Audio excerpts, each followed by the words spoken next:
It is my wife's memorial day, 3 years since the day we lowered her into the ground. The church is filled with flowers, the kind she used to love. White lilies, though she always said they smelled like hospitals. Everyone gathers in black, murmuring prayers, sharing embraces. The air carries the scent of melted wax from the candles, mixed with perfume I can't place. And then I feel it, the hollowness of the chair beside me where she should have been.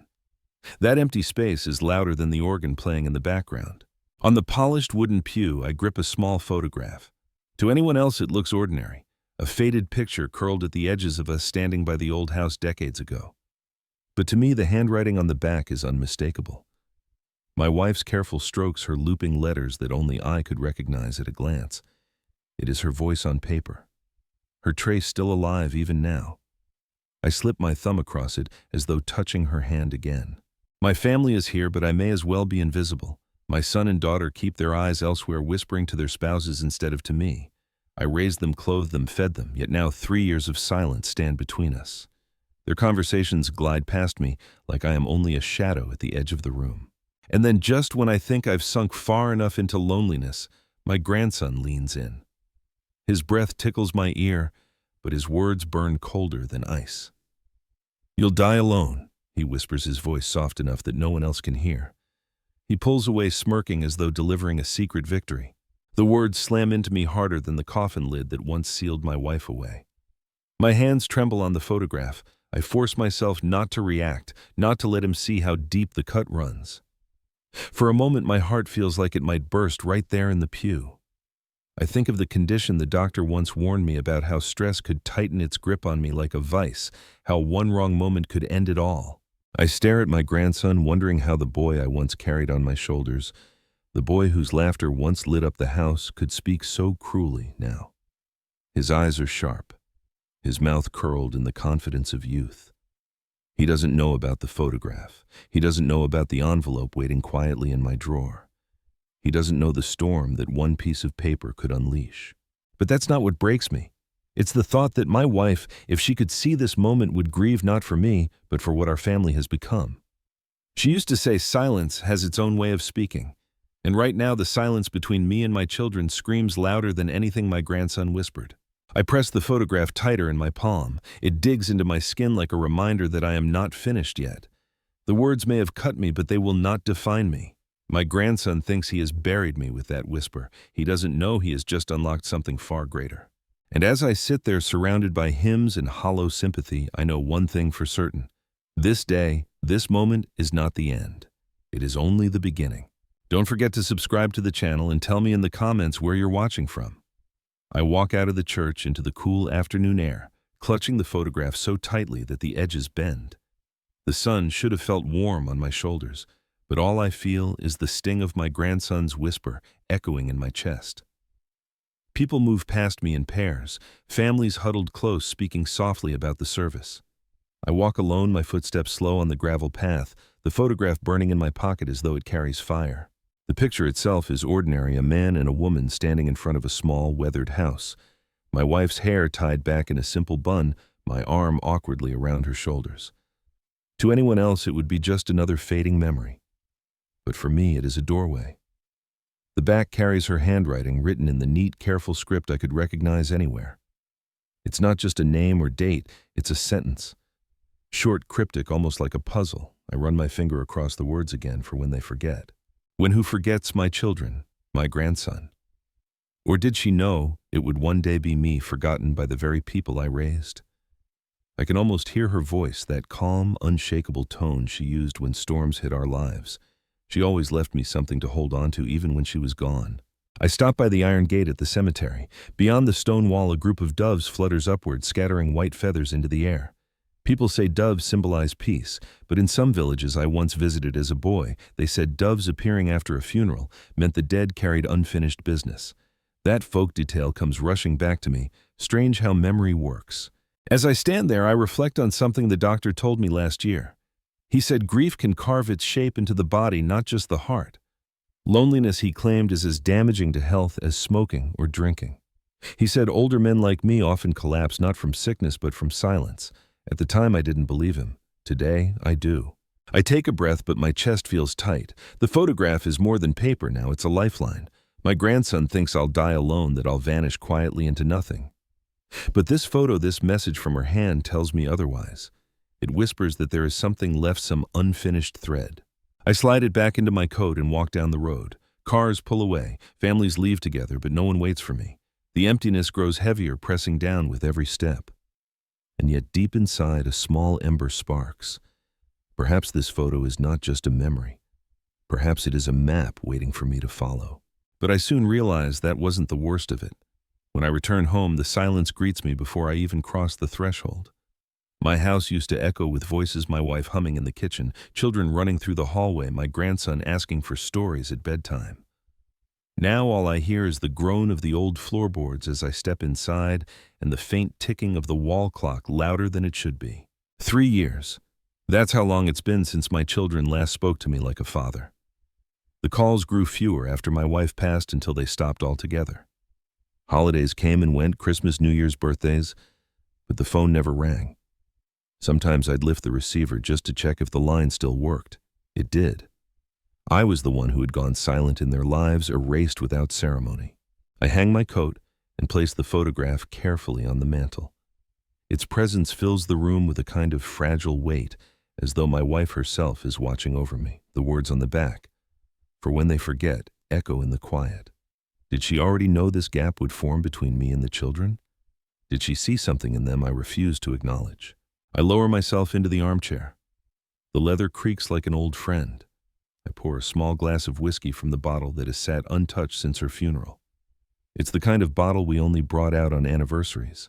Tonight, I drink alone. The liquid burns down my throat, leaving behind a heat that does nothing to soften the chill of loneliness. My mind drifts to a fact I once read in a newspaper article: widowed men are more likely to die earlier than widowed women. Something about the heart giving up without the company it was built to love. I never believed statistics like that until now. The silence around me feels alive, pressing in like an uninvited guest.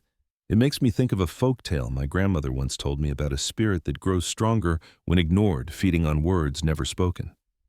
I glance around, half expecting to see shadows moving. And yet in this heavy quiet, my wife's voice whispers through memory. She used to say, "Don't mistake their silence for peace." Sometimes silence is war. Sitting here alone in this house, I finally understand. Their silence is not absence, it's punishment. I grip the arms of my chair. The gap between me and my family feels like an ocean, but the photograph is a bridge. Somewhere in those fading lines in her message lies the answer to why this silence grew. I thought I was safe in my solitude, but I was wrong. The following Sunday, I'm invited out of duty, not warmth, to a family dinner at my son's house. When I arrive, the table is already set. Silverware gleams under the chandelier, wine glasses catch the light, and the smell of roasted chicken fills the air. Yet when my eyes sweep across the table, my heart drops. There's no place for me. One chair at the far end sits pushed back from the table, unpolished and without a plate. It is not meant for a guest. It is a chair meant for storage, dragged in at the last minute, an afterthought. I pause at the doorway, gripping the frame.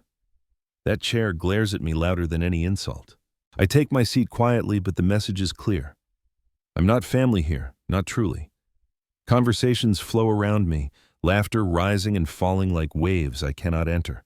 My grandson scrolls on his phone, ignoring me as though I am invisible. My son carves the chicken, his face stiff, while his wife piles food onto plates but never looks my way. I glance at the photograph in my pocket, the edges worn softer with every touch. I think of my wife. She always kept a chair for me at the table, even if I was late from work, even if she had already eaten. That empty seat back then was an invitation. Tonight, it is a warning. I sip water and keep my hands folded in my lap. The clinking of forks and knives grows unbearable, like hammers striking nails into wood. It reminds me of something I read once: loneliness can distort perception of sound. Silence feels heavier and noise feels sharper. Science explains it, but my heart just calls it cruelty. My eyes wander to the family photographs lining the walls, portraits of my son, his wife, their children, smiling in neat frames.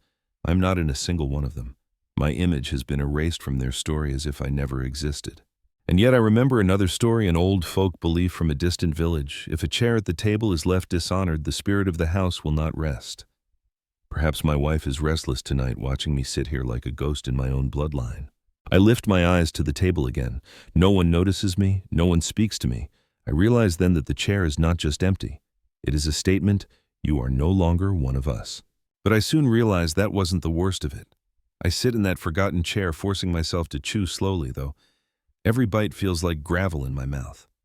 Around me, conversation buzzes like static I cannot tune into.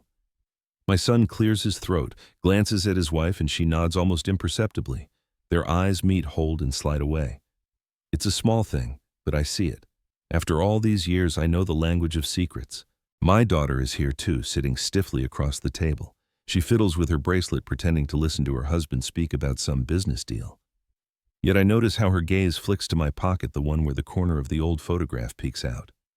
She quickly looks away, but not before I catch the tension in her jaw.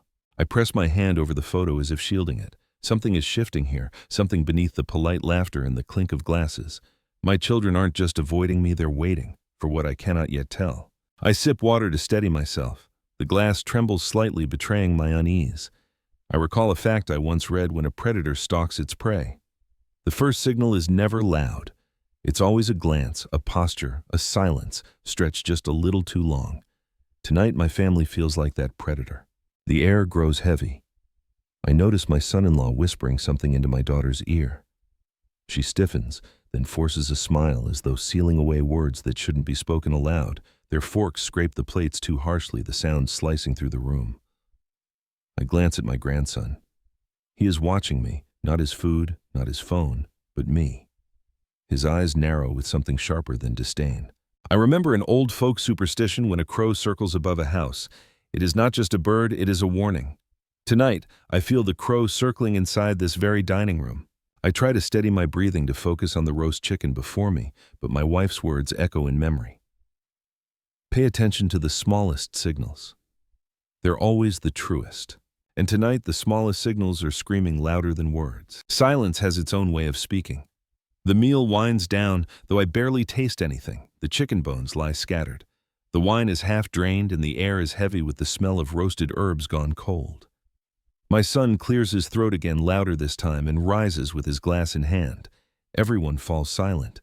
Even the children put down their forks. He raises the glass high. His voice is calm, but there's an edge beneath it, sharp as a blade. To family, he says, glancing around the table. To those who build and those who carry forward, and to those who step aside when it's time. A thin smile cuts across his face as he drinks.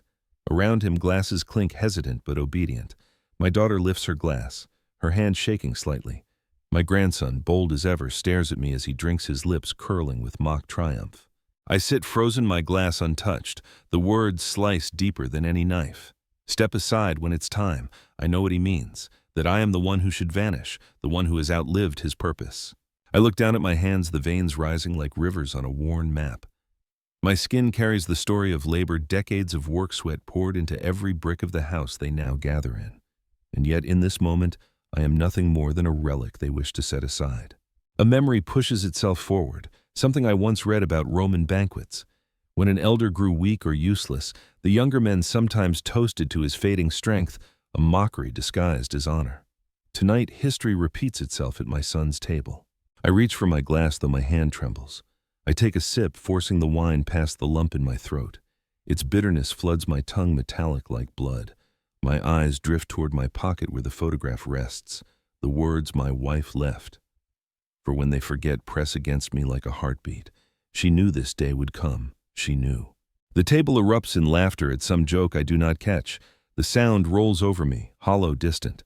My wife used to say laughter could heal, but here it feels like chains rattling in a dark room. I place my glass down carefully, afraid it might shatter in my hand. I glance at each of them. My son, my daughter, their spouses, my grandson, and I see it now, plain as day. Their toast is not celebration, it is a declaration.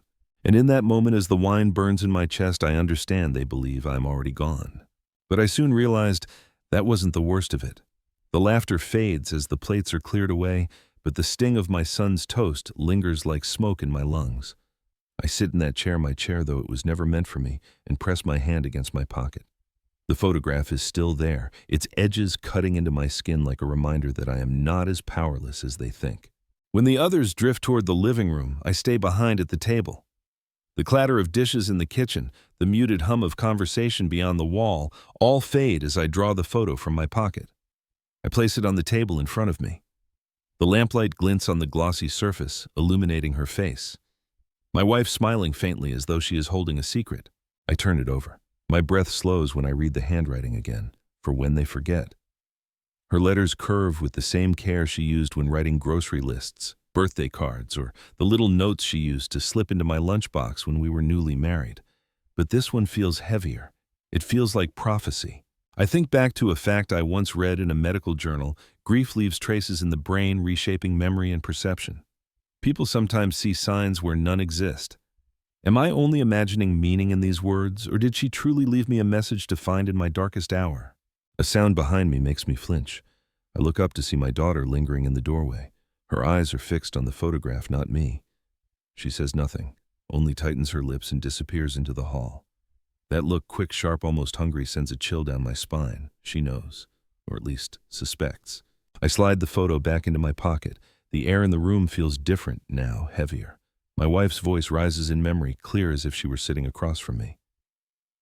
Objects carry weight not for their value but for the truth they hold. I glance around the empty dining room. The candles flicker low shadows stretching across the walls like reaching hands. The photograph seems to pulse against my chest, demanding attention, demanding action. And in that silence, I understand something. This photo is no longer just a keepsake. It is a key to the truth they've all chosen to forget. I thought I was safe keeping it hidden, but I was wrong. That night when I return to my house, I don't turn on the lights right away. The quiet feels safer in the dark.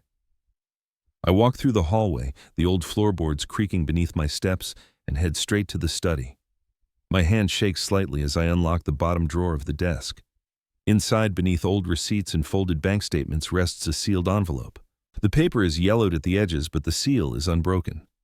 I remember the day my wife pressed it into my hands. Her voice was calm, but her eyes carried urgency. "Keep this," she said, "and only open it if the time comes when they forget."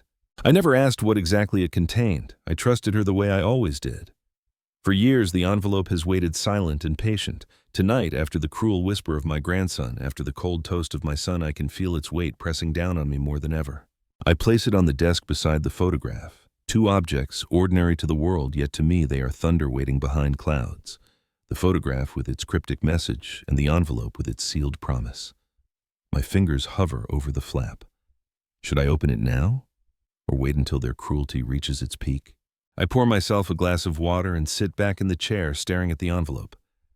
A thought rises unbidden, something I once read about legal documents. A will, a deed, a letter of intent.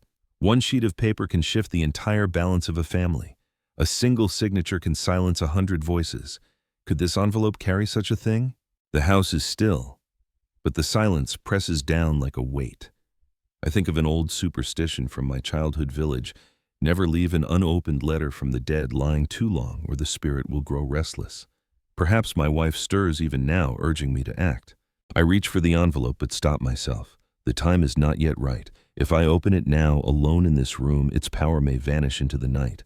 No, it must be opened where their eyes cannot look away, where their laughter dies on their lips. I slide the envelope back into the drawer and lock it once more. But the decision has been made. This secret will not remain buried much longer. And deep inside, I know once it is opened, nothing will ever be the same. But I soon realized that wasn't the worst of it. The following week, I am summoned again. Not invited, summoned. My son's voice on the phone is clipped, his words as sharp as the click before he hangs up. "Come for dinner, 7 o'clock. No warmth, no question, just command."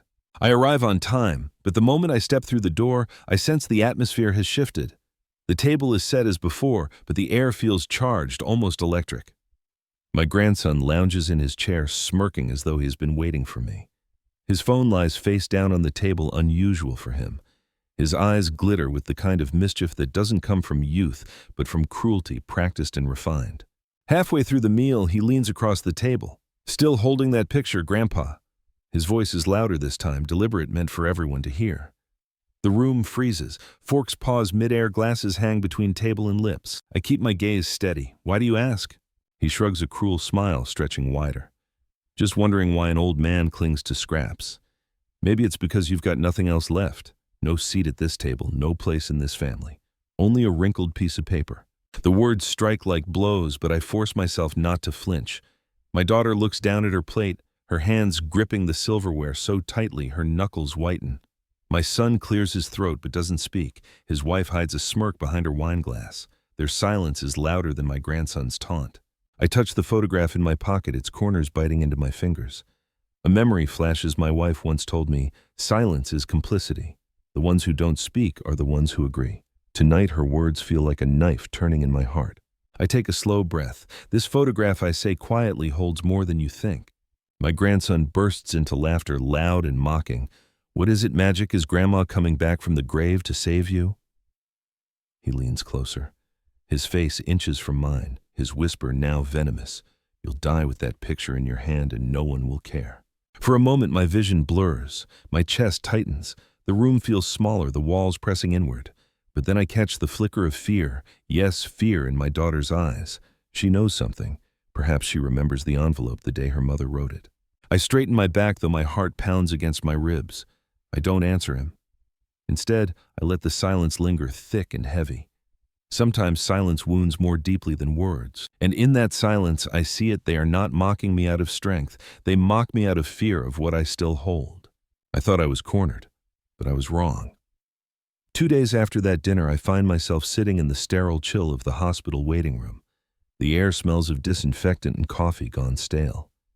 A television hums quietly in the corner, replaying the same loop of health advice that no one listens to. My heart has been fluttering again, unpredictable in its rhythm, and my doctor insisted on a checkup. When he calls me in, I sit across from him, the desk cluttered with files. He studies my chart longer than usual, his brows knitting together. Finally, he looks up. You need to avoid stress, he says, his tone firm. Your condition can't take constant pressure. It's not just about age, it's about weight carried too long. I nod, though I can't tell him the truth that the heaviest weight I carry is not my failing heart, but the words of my own grandson. The doctor goes on mentioning studies that confirm what I already feel: loneliness and emotional strain can double the risk of sudden collapse. Double the risk. I feel the numbers sink into me like lead. He leans back, softening his tone. You should spend time with people who bring you peace. Surround yourself with care, not conflict. It matters more than medicine sometimes. I manage a weak smile. If only he knew that conflict is all I have left. As I leave the office, I pass the open door of another consultation room. Inside, my son is speaking in a low voice to a nurse. My steps falter. I shouldn't hear, but the words slip out anyway. The house, yes. We're preparing documents. He doesn't need it anymore. My chest tightens, but not from the heart condition. My son's voice carries no hesitation, no guilt, just calculation. The nurse nods and scribbles something on a clipboard. I grip the wall for balance. My wife's photograph presses against my chest, its message a pulse beneath my trembling hand. For when they forget, they haven't just forgotten me, they are erasing me. I remember a strange folk belief from my childhood. If a man overhears his own fate spoken aloud, he has been given a chance to change it. Perhaps this is my warning. Perhaps this is my last chance. I turn and walk quickly down the hall, my footsteps echoing against the linoleum. My son doesn't see me, but I hear his laughter drift after me like smoke. And I know now they aren't waiting for me to die, they're pushing me toward it. But I soon realized that wasn't the worst of it. The following evening, my daughter stops by unexpectedly. She never visits alone, and when she does, it usually means something's weighing on her mind. She stands in the doorway of my house, shifting uncomfortably, her eyes darting past me as though afraid to linger too long. I invite her in, and she perches on the edge of the sofa, her hands clasped so tightly I can see the whiteness of her knuckles. At first, she makes small talk about her children's school, about the weather, about nothing that matters. But then her voice falters. She glances toward the mantel where the photograph rests in its frame. Her throat works as if swallowing something bitter. Dad, she says finally, you should maybe think about moving into a smaller place. The house is too much for you. I stare at her. Too much. She avoids my eyes. It's just, big houses need care, repairs, bills, and, well, her voice trails off, but then she blurts it before she can stop herself. They're already looking into selling it. The words hang in the air like a bell tolling.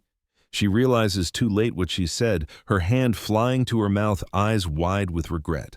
Silence swallows the room whole. I lean forward slowly. I ask. Her lips press shut, but the damage is done. I see it in her face, the truth she didn't mean to reveal. My children are plotting behind closed doors, preparing to strip away the last piece of ground beneath me. I think of something I once read about inheritance law, how children sometimes move to declare an elder unfit so they can seize control of property. They disguise it as protection, but it is theft dressed in legal clothes. Is that what they're planning for me? My daughter stammers, "I didn't mean forget. I said that." She stands grabbing her purse as though fleeing a fire. At the door, she pauses, her back still to me. "Dad, you should rest, please." Her voice cracks, and then she's gone. I sink back into my chair, the photograph cool against my palm. I remember an old folktale my wife once told me. The tongue is a slippery serpent, always eager to escape its master. Tonight that serpent has slithered straight into my home, carrying poison I cannot ignore. I look again at the photograph. The handwriting on the back seems to glow under the lamplight for when they forget. They haven't just forgotten me, they've forgotten loyalty, love and blood.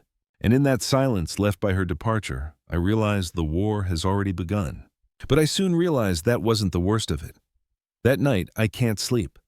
The house groans with the weight of silence, every creak of the wood, reminding me that I am its only living inhabitant now. I sit at my desk long past midnight, the lamp throwing a circle of dim light across papers and dust. My hand drifts almost by instinct to the locked drawer.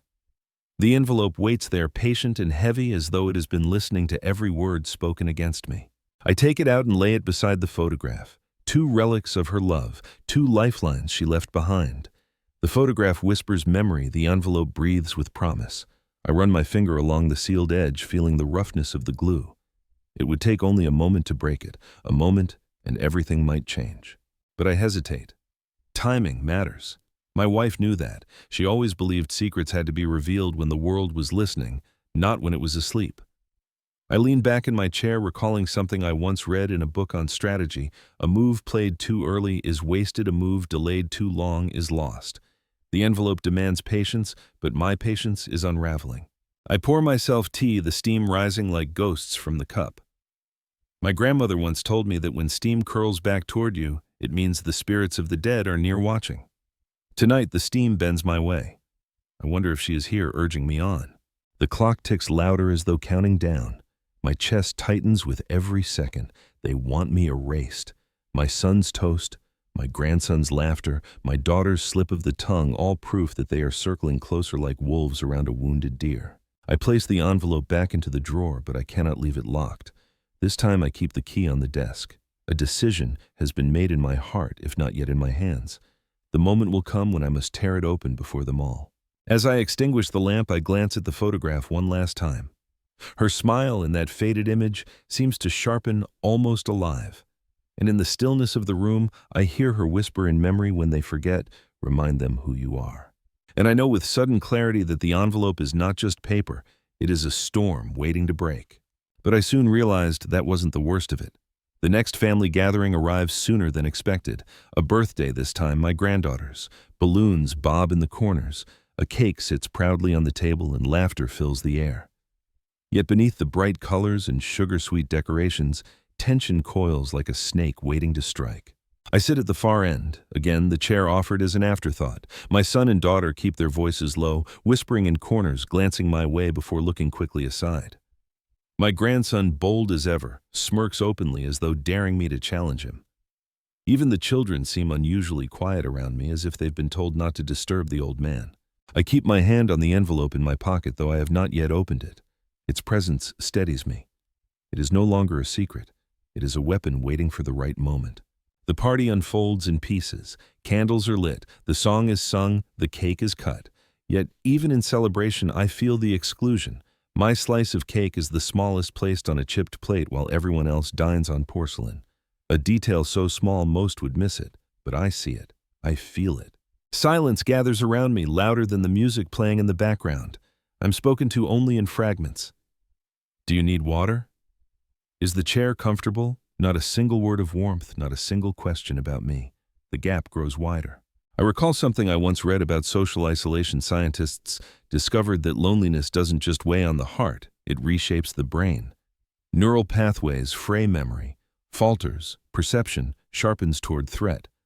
I wonder if that's happening to me now, or if the threat is truly here circling in smiles and half-finished sentences. From across the room, I catch my daughter watching me, not with love, not even with pity, but calculation. Her eyes linger on the pocket where the envelope rests. She looks away quickly when our gazes meet. An old folk saying drifts into my mind. When wolves lick their lips, the sheep know the night has come. Tonight, I'm the sheep at their table, surrounded by wolves dressed in family clothes. The candles flicker lower wax dripping down the sides, and the air feels thick with something unspoken. Every laugh, every clink of a glass feels rehearsed, brittle, ready to shatter. And in that brittle silence, I understand this gathering is not about celebration. It is a waiting game. They're waiting for me to stumble, to weaken, to fall. But I soon realized that wasn't the worst of it. The candles on the cake have barely stopped smoking when my grandson decides the moment belongs to him. He leans back in his chair, arms folded, a sly grin stretching across his face. His voice cuts through the chatter like a blade. "Hey, Grandpa," he says loudly enough for all to hear, "you should blow out the candles next. Maybe wish for a new pair of hands that don't shake." The laughter that follows is nervous, scattered some chuckles, quickly smothered others forced like masks slipping. My chest tightens, but I keep my face still. My hands do tremble, yes, but not from weakness alone. They tremble with fury, contained. I look at him, at the boy I once carried on my shoulders, who begged me for toy trains, who fell asleep against my chest during storms. How easily he is forgotten. Or perhaps he never knew what it cost me to raise him. He taps his fork against his glass. "Careful, everyone. Don't hand him the knife, he might drop it." His friends at the table howl, emboldened by his cruelty. Even my son smirks before catching himself. My daughter shifts uncomfortably, her eyes darting to me, then down to her plate. I force myself to breathe. I remember reading once that humiliation triggers the same regions in the brain as physical pain. My body feels that truth now, as though struck, and yet I will not give him the satisfaction of seeing me break. I touch the envelope in my pocket. Its sharp edge presses against my fingertips, reminding me that I am not powerless. Not yet. A strange calm spreads through me, steadying my pulse. A folk tale my wife once told me comes to mind. In certain villages, they believed mocking the elder of a house brought misfortune, for the elder's silence was never empty. It was a curse waiting to unfold. I wonder if my grandson knows how close he is to calling down such misfortune on himself. I meet his gaze, and for the first time I smile, not warmly, but quietly, deliberately. His laughter falters, confusion flickering in his eyes. The room notices. Silence trickles in like cold water.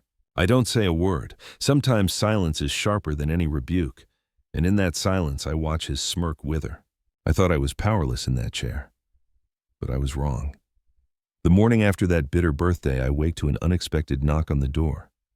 For a moment, I think it must be a mistake. No one visits me unannounced anymore, but when I open it, I see a familiar face, lined, weathered, yet instantly recognizable. "Good God, it's been years," I whisper. Standing there is Min, my oldest friend from the factory where I once worked. He looks smaller now, his back bent, his hair thinned to silver wisps. Yet his eyes still carry the same warmth I remember from decades ago. He clasps my shoulders firmly, and suddenly I am no longer an invisible old man. I am someone worth greeting. We sit at the table, steam rising from 2 cups of tea. He speaks of the past with ease, our long shifts at the plant, the nights we walked home with grease still in our hands, the winter we nearly froze but kept working anyway. His words fill the silence that has been gnawing at me for years. "You built everything you have with those hands," Min says, nodding toward my trembling fingers. "Don't let them convince you otherwise." My throat tightens. I think of the humiliation from my grandson, the cold toast, the empty chair. And here sits a man who remembers the sweat, the labor, the sacrifices. For a moment, the world feels balanced again. I tell him about my wife, about the photograph and the envelope she left me. Min listens carefully, his brows furrowing deeper. "She knew," he says softly. "Sometimes women see storms long before they arrive." His words remind me of something I once read psychologists say: widows often anticipate betrayal in families, while men deny it until it's too late. Perhaps my wife prepared for this very moment. Min reaches into his coat and pulls out an old lighter.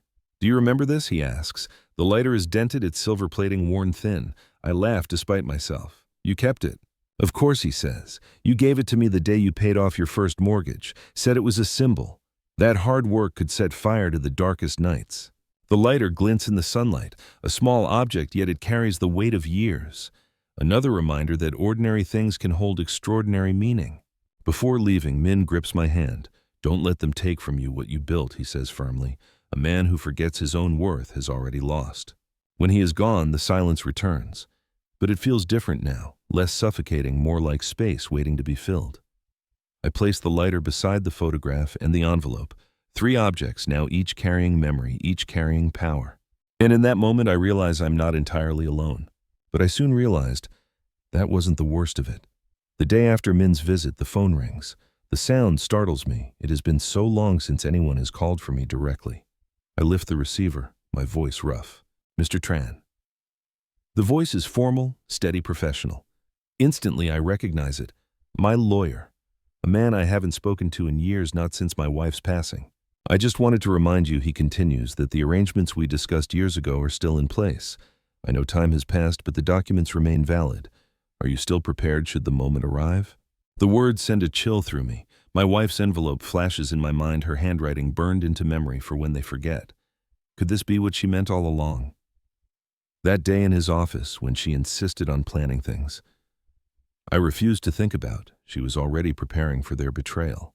I may need to act soon," I whisper. "Then be ready," he says simply. "Timing will matter. Reveal it too early and they will fight it. Reveal it too late and you may not live to see the outcome. But reveal it at the right moment." He pauses. Justice has a way of speaking for itself. When I hang up, my heart beats hard against my ribs. The envelope in my drawer seems to hum with life, as if my wife herself placed her hand on it. I remember reading once about Japanese art of kintsugi, the practice of repairing broken pottery with gold, making the cracks part of the story. Maybe this is what she wanted, to take the fractures in our family and bind them with something undeniable, something stronger than betrayal. Yet fear gnaws at me. My children circle closer each day, their whispers growing bolder, their silence sharper. Will I have the strength to hold out until the right moment? Outside, a crow lands on the fence, its wings dark against the afternoon sky. In my childhood, we believed crows were messengers, their cries warnings from the unseen. The bird stares at me, unblinking, before taking flight. I close my eyes and breathe deeply. The lawyer's reminder rings louder than the phone ever did. I am not defenseless. My wife made sure of it. And as long as the envelope remains sealed, the balance of power is still mine. But I soon realized that wasn't the worst of it. That evening, after the lawyer's call, I sit once more at my desk. The photograph lies before me, the envelope beside it, and now Min's lighter resting between them. 3 ordinary things, yet together they feel like anchors holding me steady in a storm. For the first time in weeks, I turn the photograph over again. The words on the back, "For when they forget, stare up at me." I trace the loops of her handwriting slowly, almost reverently. But tonight something different catches my eye. In the corner of the cardstock, faint lines appear under the lamp's light. At first I think it's just age, the way photos fade. But when I tilt it, the lines sharpen a faint sketch, almost invisible, like it was written in pencil and rubbed nearly clean. My wife's hand again, no doubt. She had always been fond of leaving little puzzles, even in our early days, hidden notes tucked into books, secret markings on recipes only I could read. I fetch a magnifying glass from the drawer, the one I used years ago when my eyes first began to betray me. Under its lens, the marks come alive. Not just lines, letters, numbers, an address. My breath catches. It's the address of a property I had nearly forgotten. A small piece of land on the outskirts of town, bought decades ago when work at the factory was steady and I dreamed of building something lasting. I never did. Life swept us elsewhere, and the deed lay tucked away in the lawyer's files. My wife must have remembered what I had nearly erased from memory. I recall something I once read in a dusty legal guide. Forgotten assets are often the most dangerous. Families tear each other apart over properties no one valued until the moment they realized they had been overlooked. Perhaps my wife anticipated this. Perhaps that is why she tied the photograph to it, because when they forgot me, they would forget this too. A shiver runs down my spine. She didn't just leave me with sentiment. She left me with strategy. I hold the photograph to my chest, the faint scent of old paper rising to my nose, mixed with the memory of her perfume. My heart aches, but it also steadies. Outside, the wind howls against the windows. It reminds me of a folk superstition. If the wind rattles the house after midnight, it means someone long gone is trying to speak. Maybe tonight it is her voice carried on the gusts guiding me. I place the photo back down and look at the envelope again. The puzzle is coming together. The photograph with its hidden clue, the envelope with its sealed truth, the lawyer waiting for my word. And I realize the day is fast approaching when silence will no longer protect me. I thought I was clinging to scraps of memory, but I was wrong. The next family gathering feels different from the start. It is not a celebration this time, not even an excuse for civility. It is a meeting. That much is clear the moment I walk into my son's house. The curtains are drawn, though the sun is still high, the air inside stale and heavy. My son sits at the head of the table, his wife at his side, my daughter across from them. Their voices hush when I enter. I lower myself into the same chair they always leave for me, the unwanted one at the edge. My grandson doesn't even bother with politeness this time.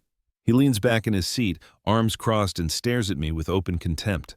The smile that plays on his lips is not one of youth, but of cruelty sharpened by encouragement. The conversation begins slowly, but soon it unravels.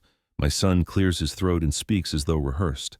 "Father, we've been talking. The house, it's too much for you. We can't stand by while you let it crumble. It's time to put it to use." My daughter adds quickly, "We're only thinking of your well-being. You shouldn't have to carry the burden anymore." Her words sound like care, but her eyes flicker with hunger when she says, "house." I let them speak. I don't interrupt. Their words pile higher, excuse after excuse. They speak of repairs, of bills, of responsibility. But beneath every phrase I hear the truth greed. I grip the photograph in my pocket, its edges grounding me. I think of the faint numbers I found etched on the back, the secret address. My wife knew this storm would come, and here it is breaking over me at last. The voices grow louder, harsher. My son's face flushes red as he pounds the table. My daughter wrings her hands but does not stop him. Even my grandson joins in, laughing cruelly. "Grandpa, don't make this harder than it has to be. You don't even need the house. You'll be gone soon enough." The words slice through me sharp as glass. My chest tightens, my breath falters, but I refuse to bow my head. I remember something I once read in a psychology journal. Families under strain often reveal their truest selves at the dinner table. Masks slip when food is shared. Tonight, I see no masks, only fangs. The storm rages in that room, voices colliding, accusations flying, laughter twisted into cruelty. And yet at the center of it, I feel strangely calm. The envelope waits in my desk. The lawyer waits for my call. The photograph in my hand carries my wife's message. Let them storm. A storm cannot last forever, but when it ends, what it washes away will never return. Silence has its own way of speaking. And tonight, I choose silence. The storm breaks fully at the next dinner.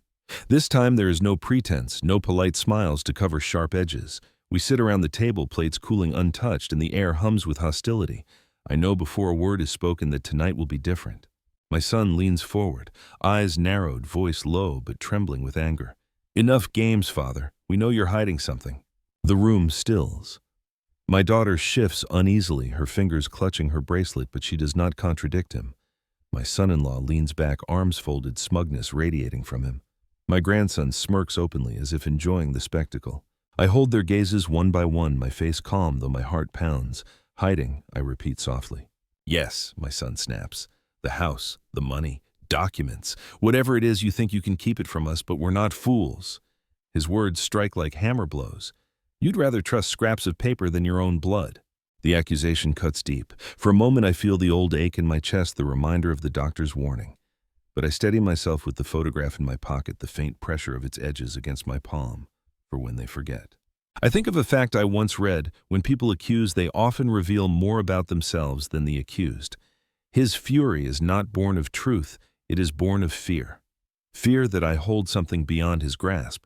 My daughter blurts out, "Why can't you just tell us? Why keep secrets? What are you protecting?" Her voice cracks, and in her eyes I see a glimmer of shame.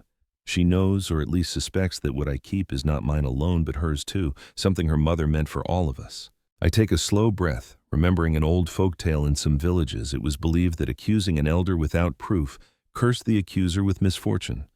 The curse was not from magic, but from shame that clung like smoke. Perhaps tonight they curse themselves. I lean forward slightly.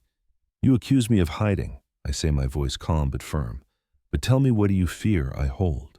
The silence that follows is louder than any answer. My grandson's smirk falters. My son-in-law looks away. Even my son, red with anger, cannot form the words. I sit back, letting the silence stretch. My wife's voice whispers in memory. "Truth has its own way of surfacing. You need not force it." and I know now the moment to reveal is approaching. But I soon realized that wasn't the worst of it. The day of reckoning arrives at last.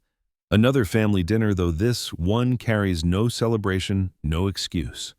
I can feel it from the moment I step inside, the tension, the calculation, the hungry eyes that flicker toward me and then toward each other.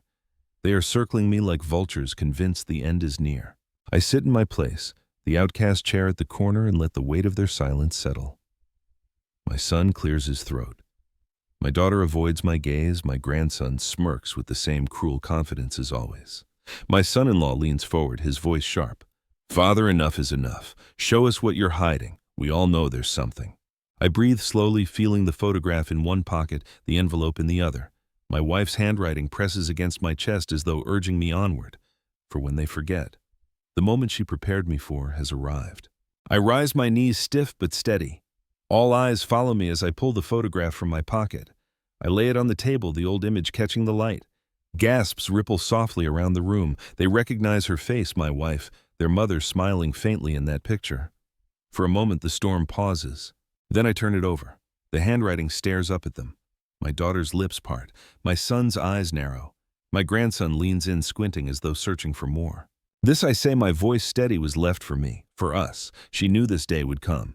I hold the photo higher, tilting it until the faint hidden lines reveal themselves under the lamplight. The sketch, the numbers, the address etched faintly at the back. My daughter gasps. My son's face drains of color. Even my grandson's smirk falters, confusion clouding his arrogance.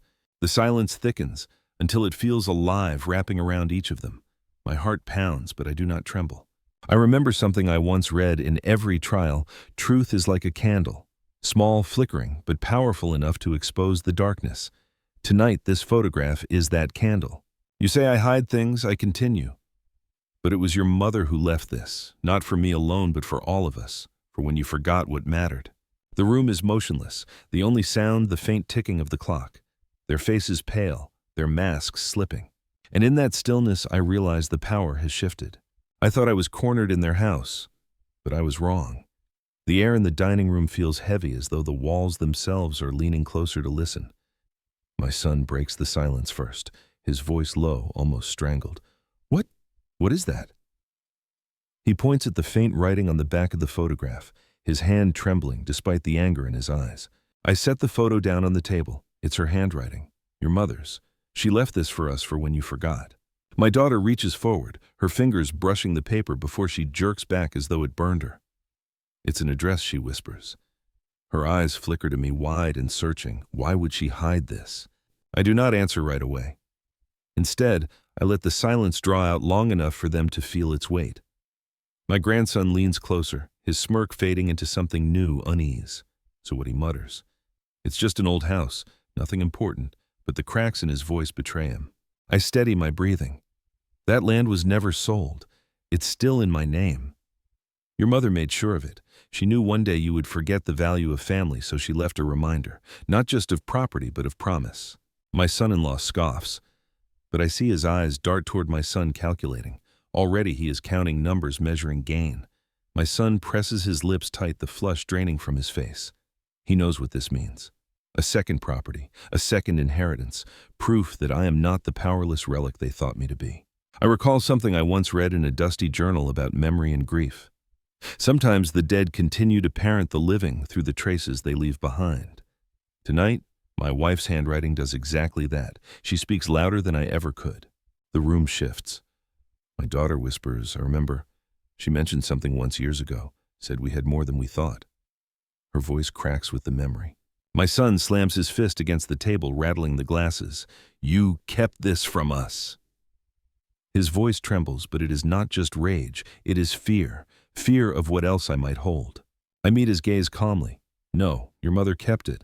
I only carried her message." For the first time in years, they do not look at me with scorn or pity. They look at me with uncertainty. Even my grandson, who only nights ago mocked my trembling hands, now avoids my eyes. A folk belief stirs in my mind when truth surfaces. It is like a river breaking its banks. No one can stop it, and all in its path must reckon with the flood. Tonight, the river has broken, and I know this is only the beginning of what she left behind. But I soon realized that wasn't the worst of it. The room sits frozen in the echo of my words. The photograph lies in the center of the table like a blade no one dares to touch. My son's hand still hovers above it, trembling faintly, while my daughter stares at the handwriting as if trying to summon our mother back from the grave. It is my grandson who breaks first. "This is ridiculous," he blurts out, his voice louder than it needs to be. "An old photo. Some scribbles on the back. You're all letting a senile old man trick you." His tone is mocking, but his face betrays him. The smirk has vanished. His jaw is tight. His eyes dart nervously to the paper as though afraid of what it means. I lean back in my chair, hands steady on the armrests. For once, I don't feel like the ghost at their table. I feel like the one who called them here. "You said I'd die alone," I remind him softly. His head jerks toward me, his eyes wide. "But tell me who is alone now." He tries to laugh, but it comes out hollow. His confidence crumbles in the silence that follows. My son-in-law shifts uncomfortably, his usual arrogance muted by the weight of the discovery. I think of something I once read in a medical journal. Humiliation triggers the same regions in the brain as physical pain. Tonight, I see the truth of it in my grandson's face. His humiliation burns hotter than any wound. My daughter whispers almost to herself. She never forgot. Even when we did, her words hang in the air like a confession. The clock ticks on the wall, each second pounding louder than the last. I remember a folk superstition: when a clock sounds too loud, it means time itself is warning you. Perhaps tonight it is warning them that their time of control is ending. My son slumps back in his chair, his eyes locked on me. For the first time in years, I see hesitation in his face. Not anger, not cruelty, hesitation.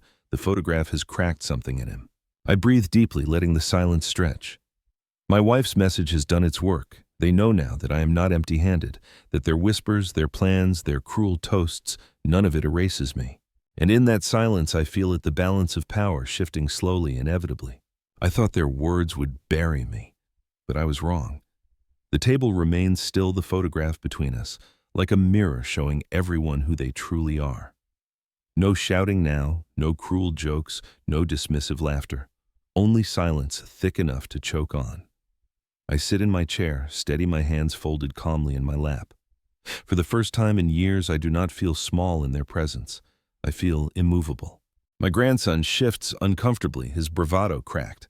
He fiddles with his fork, tapping it against the plate in a rhythm that betrays his nerves. My son glares at me, but the glare falters when he sees I do not flinch. My daughter keeps her eyes on the floor, ashamed yet relieved, as though she had been waiting for someone else to speak truth aloud. I think of something I once read about strength. True power is not noise, not force, but steadiness when all others waver. Tonight, I embody that truth. I touch the photograph once more, then let it rest where all can see. They lean toward it, but none dare to take it. The weight of my wife's handwriting holds them back more than any lock or chain could, for when they forget, the words ring louder than a sermon. A memory surfaces from long ago when I first built the house, brick by brick. Neighbors said a man's home was his quiet fortress, not walls of stone, but walls of resolve. Tonight, my fortress is not the house they want to seize. It is the calm in my chest, the knowledge of what I hold. The lawyer's reminder whispers at the back of my mind. Reveal too early, they'll fight it. Reveal too late, you'll never see it unfold. I know now the moment is near, but not yet. Let them stew in this silence a little longer. Let them feel the edge of uncertainty. I recall a folk superstition from my youth: when an elder smiles without speaking, it unsettles spirits and men alike. So I smile now, not with warmth, but with quiet defiance. My grandson's eyes flicker, and he looks away. The power they thought they stripped from me was never theirs to take. It was waiting hidden until I chose to reveal it. And tonight, I feel it flowing back stronger than ever. I thought their cruelty would define me, but I was wrong. The house is quiet again. Later that night, I return home, the weight of the evening still heavy on my shoulders. Yet the silence here feels different. It is no longer the silence of abandonment, but of decision. I set the photograph back on the mantel beside Min's lighter. The envelope I return to the desk drawer, but I leave the key out in the open. Its presence is enough. I sink into my old chair, the leather worn soft by years of use. The clock ticks steadily, not loud or menacing, just steady. For the first time in a long while, the sound feels like rhythm instead of warning. I stare at the photograph and whisper softly, "You were right." My wife's handwriting echoes in my mind for when they forget. She knew the day would come when love would be tested, when family would choose greed over blood. She prepared me not with wealth alone, but with memory, with truth. I think of what I saw in their faces tonight, my grandson's arrogance faltering, my son's anger thinning into fear, my daughter's shame, her eyes glistening with something closer to regret. Perhaps it is not too late for them. Perhaps the storm has broken, and what comes after may be something more fragile, more real. A fact I once read surfaces in my mind. Families torn apart by inheritance often reconcile only when the elder shows restraint, not vengeance. Justice tempered with forgiveness is the only way to keep the pieces from scattering forever. And so I sit in the dim light reflecting. The betrayal has scarred me, but scars are proof of survival. My wife's message was not only to reveal what they forgot, but to remind me of who I am, the man who built, who endured, who still chooses. A folk memory comes back from childhood. In some villages, elders ended family disputes not by shouting, but by sitting in silence until the younger ones felt their shame. Silence, they said, was the strongest voice of all. Tonight I understand. I lean back, close my eyes, and let the quiet settle. Not a weapon this time, not a wound, just quiet. Tomorrow I will decide whether to open the envelope before them all, whether to let its contents change everything. But for now, I choose peace. Thank you for staying with me through this story. If it touched you, please subscribe and continue with the next story in the playlist.